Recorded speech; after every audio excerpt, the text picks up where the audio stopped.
Hi,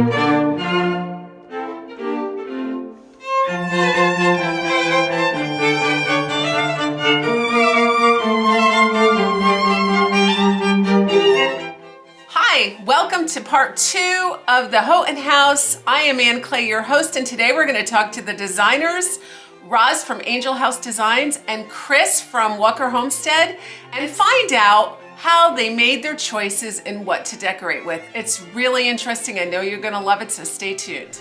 Chris and Roz, so good to see you. I'm so glad you're here. This is so exciting. It is. It really is. It's a beautiful place. It is. So I would just like you guys to introduce yourself to the viewers and tell us a little bit about what your part was here and what you do. Okay, I'm Chris Casucci. I run Walker Homestead in Brookfield, Massachusetts, which is an antique shop, but only open for events, which would be shows and open houses.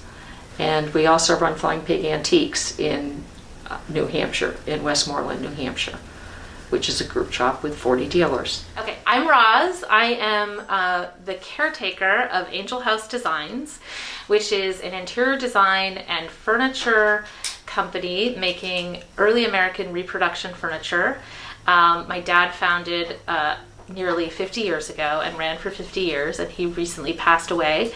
And so we are continuing with it and make a lot of the furniture that we used in this house to set the stage in each room, to be period appropriate and fit in with a lot of the work that the restorationists did. Okay. And this is also one of the earliest houses in Harvard, which is why the woman who currently owns it, who oversaw this and spearheaded this whole restoration, she bought it at a time when it was being marketed as a teardown and recognized the history and that it really needed to be saved. And so she really took on this massive project and saw it through to the end. So.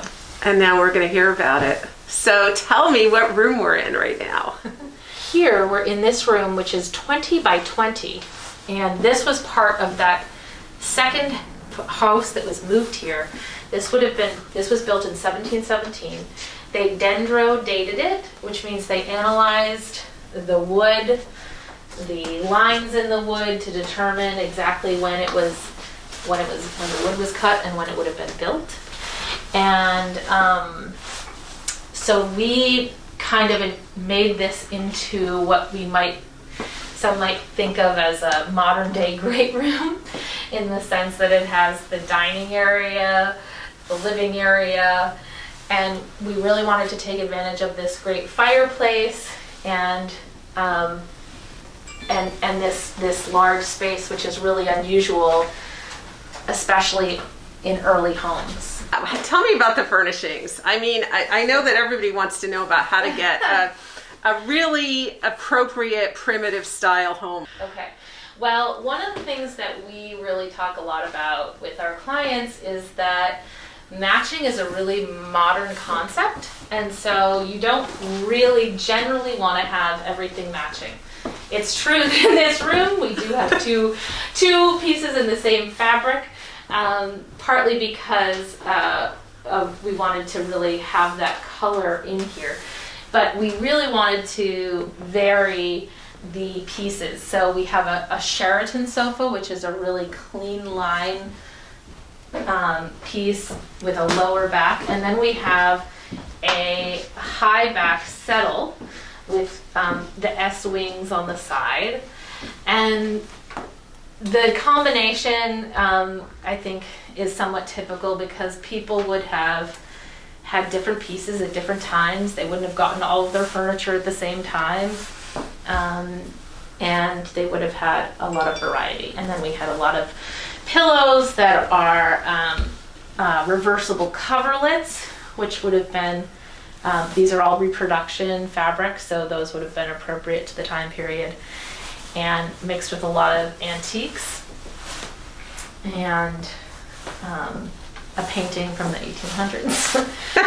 And then one of our signature wing chairs here, which has again the S-wing, and we used on this a putty and black fabric, the putty mimicking some of the paint colors here, and this would have been it's kind of a pewter color, and this would have been really a typical color. And this is another reproduction, reversible coverlet.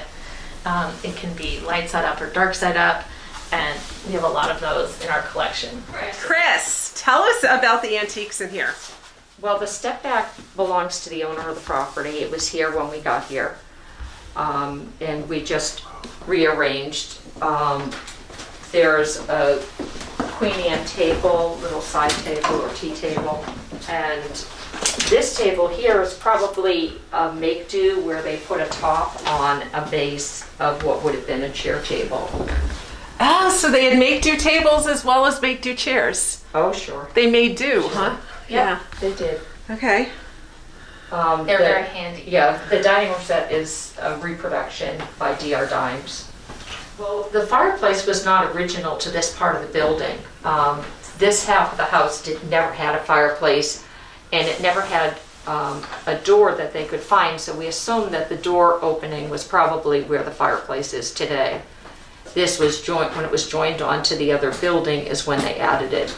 And there was no evidence of stairs in this section of the building either, so they think that the staircase may have been at that opening where the doorway was and on the exterior of the building. And they took it off when they moved it.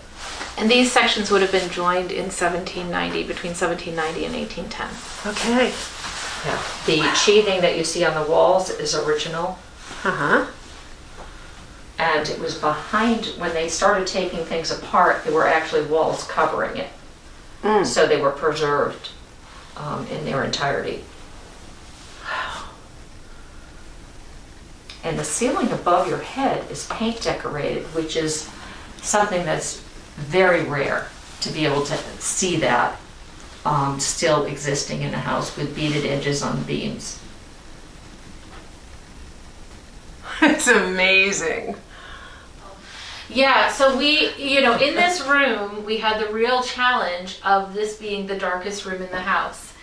And of course, that chandelier is made for candles, but in our current world, we are fearful of candles and leaving them unattended for too long. So we came up with this battery-operated solution that has a remote control even. And at first, when someone suggested it to me, I was kind of offended by it because I like things to be authentic and real and not plastic. But I have to say, it's incredibly convenient and I find it really charming. And so I've really enjoyed those.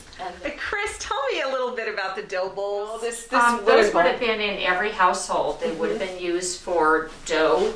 Every housewife would have made a large amount of bread, usually one day a week. She would make all of her dough and let it rise in a dough ball. And done a couple of risings, and they were just there. Everybody had them. That's a fairly large version, so it would have been for someone with a reasonably sized family that they would have made enough bread to fill, that the dough would fill it. Interesting. The fruit and that's in it are pottery, probably 1890s, similar to stone fruit, but made out of almost like a terracotta type pottery. Shall we move on to another room?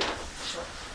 We are now in the east parlor of the house, which was in the original section of the house, and the decor is based on the 1810 renovation that would have been done to this room. They did a lot of paint interpretation to find the colors that would have been used, and they added wallpaper, and they did they did a painted floor. They used a lot of color in this room. And so the choices that we made for the furniture were really based on just bringing out those details that they used, which might have felt a little overwhelming before we had the furniture in here. but I think the furniture made sense of a lot of the different colors and patterns, which were really bright, but I actually enjoy them a lot though. Me too.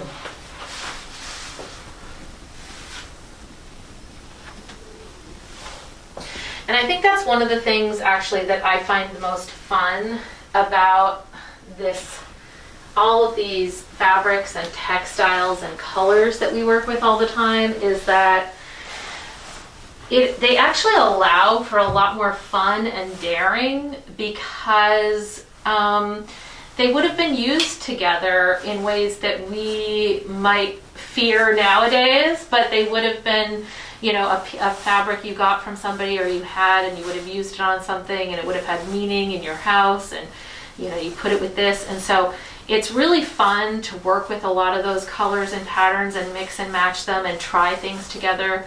And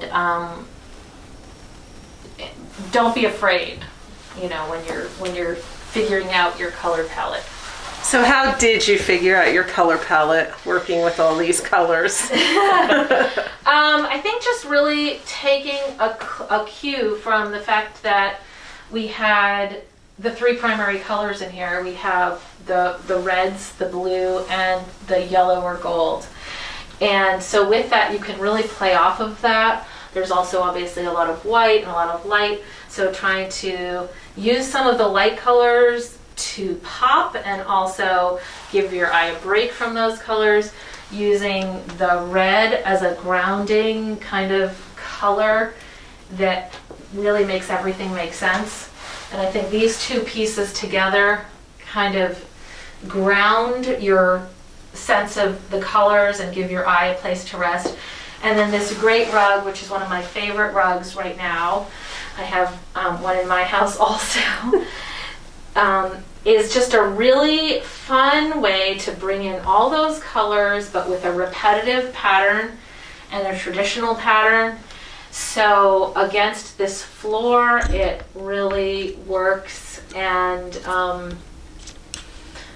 but you know, if I can imagine that a lot of our clients would have been really scared by the idea of adding this rug to this room with this wallpaper and this color and this floor.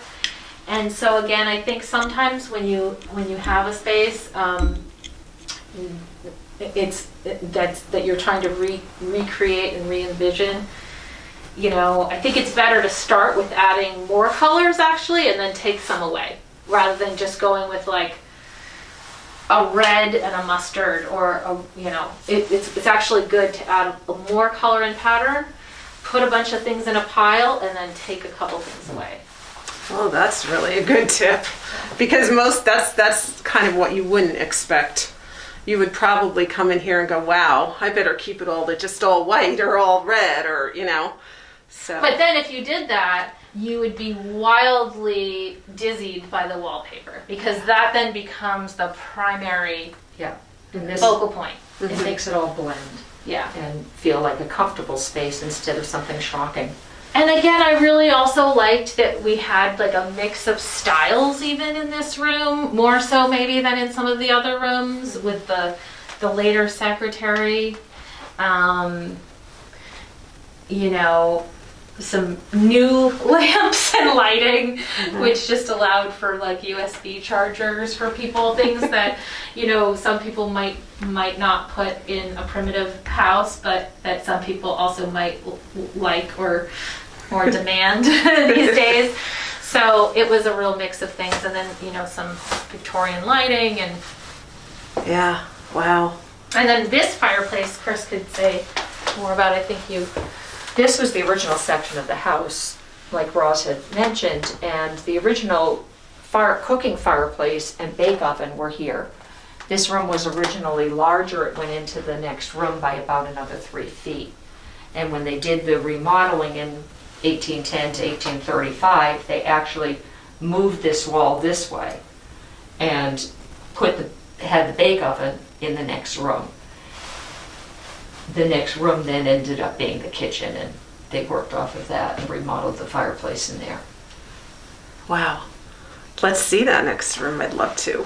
So around 1835, this room was converted into a kitchen for the son and his wife to use when the house was used as a duplex.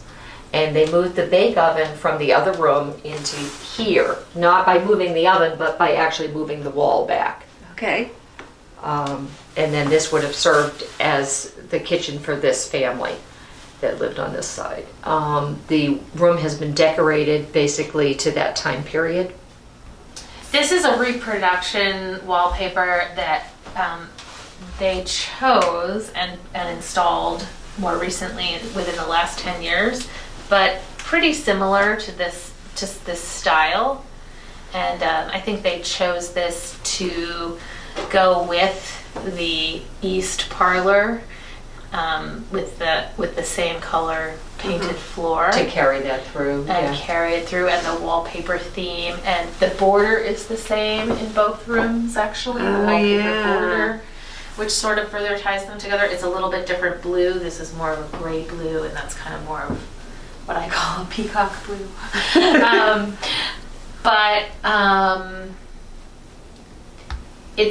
It's definitely, I think this room is a little bit more challenging than that room, because that room, the bright colors of the pinks and reds in the wallpaper kind of add a little bit of light and make it a little bit happier. This is a little bit more serious with a darker red, and so it's a little bit harder, I think, to work with, especially in a room that's already darker, because that's on the south side. This is on the north side. We kind of tried to lighten it up with some lighter colors, carry through this red theme a little bit. Worked with mimicking some of those patterns in our make-do chair in the 1806 coverlet, which has that historic blue, and that pattern, which also would have been, typical to this time. That would have been, an 1806 from an 1806 sampler, so typical for this time period. And then Chris came up with this really lovely reproduction family tree that we framed and put on this wall, which just adds something nice in a dining room, and sort of reminds us of the family sort of history that just really pervades everything in this house, I think. I love it.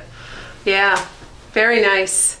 So should we go to the kitchen? So this kitchen was one that when the restorationist came, so first of all, this section was added in 1835, this whole back section. Okay. And so at one point it was a somewhat contemporary kitchen, but by the time the restorationist came, this was more of a shell of a room. I think he said yesterday it didn't even have floors or flooring. Mm-hmm. And they had already tried to take out a lot of the modern, but didn't go any further. So the owner of the house wanted this to reflect an early 1900s kitchen. And also because of her tastes and her background in the northwestern US states, where this style is also somewhat popular, she wanted to go with this kind of style. And so it's really, I think, different than what most New England early homes would have in an early kitchen. But it's all functional. The gas stove is, this is obviously a new reproduction. So, right? It's a new or is it an older? I think it's. I don't know anything about these stoves. I think it was reconditioned. Reconditioned. Was, yes. Okay. So all of these are operational and like new in its functionality. So, and also the refrigerator, although old, similarly, is practically new in its functionality. And then also the sink. So those pieces really went together. There's a hidden dishwasher with a little pull-out lever. And I think the idea, though, was to keep this really simple when we came in, it was kind of actually a mishmash of tables and it didn't really make sense. And our main goal was to give it some functional counter space and workspace. So Chris came up with this really great, just like plank table, wallpaper table. And, you know, something simple that you could also recreate at home with just wood and a stand of some kind. Why is that called a wallpaper table? They would have used it for wallpapering. Really? To install. Yeah. You know, you folds lay it up. out, you brush on the glue. And, Wow. so this room has grown on me a bit. I would say largely because of that wallpaper table. I like the wallpaper table. We reconfigured where pieces go. Yes. We moved this piece over to the wall here, which held all the dishes, and We made hid the this trash. a little, less congested. We took out a large step back that was on this wall here and put in the bucket bench instead to make the hallway seem a little more inviting and not quite so closed in. Wow. Yeah, that's really great. So this is actually a good size kitchen, I think, for this house, and I could imagine working in it. Although, you know, I think if it were my house, I would have done it a bit differently. But I think it's functional. What would you do to make this more New England? What would you do? Well, I definitely would have had different appliances. And I think there are different ways you can go. You can either hide appliances, you can, or you can highlight sort of modern appliances, but juxtapose them with earlier things. I think I would have had, the biggest thing I would have done here is I would have had base cabinets, bottom cabinets with counter space, workspace. I think that's really important. I'm not a huge fan of upper cabinets. I do like to have open space. But I think that would really be critical. And this, you know, stove, I probably would have chosen a smaller stove and oven, and probably had one that was, you know, built into a cupboard and a counter. But if somebody was going to redo this kitchen, they would probably configure it in a completely different way. But there are so many ways you can do that. Chris would do it, again, differently than I would. How would you do this kitchen, Chris? I'd put the fireplace back, first of all, so that you might have a cooking fireplace. And everything would be hidden within antique furniture. Okay. Yeah. So, and I have open shelving. Okay. I agree with I would have open shelving also. I think that's a great. I hope you enjoyed this as much as I did. In the next part of this series, we're going to go to the upstairs and see what the designers have to say about that. So I hope you'll join us.